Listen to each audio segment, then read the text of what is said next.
ইরানকে অস্ত্র ও প্রযুক্তি দিচ্ছে কে? সন্দেহের তালিকায় চীনের নাম। মধ্যপ্রাচ্যের আকাশে একের পর এক ড্রোন, দূরপাল্লার ক্ষেপণাস্ত্র আর ক্রমেই নিখুঁত হয়ে উঠছে ইরানের হামলার ক্ষমতা। কিন্তু প্রশ্ন উঠছে, এই প্রযুক্তি কোথা থেকে আসছে?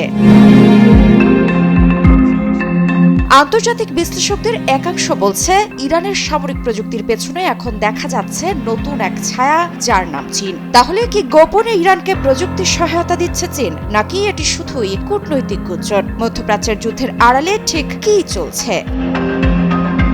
গত কয়েক বছরে দ্রুত আধুনিক হয়েছে ইরানের ড্রোন, ক্ষেপণাস্ত্র এবং নজরদারি প্রযুক্তি। বিশেষ করে তাদের তৈরি শাহেদ সিরিজের ড্রোন ইতোমধ্যে যুদ্ধক্ষেত্রে বড় প্রভাব ফেলেছে। এই ড্রোনগুলো ব্যবহার করা হয়েছে বিভিন্ন আঞ্চলিক সংঘাতে। বিশ্লেষকদের মতে, ইরানের এই প্রযুক্তিগত অগ্রগতির পেছনে রয়েছে বিদেশি প্রযুক্তির ছাপ, আর সেই জায়গাতেই উঠে আসে চীনের নাম।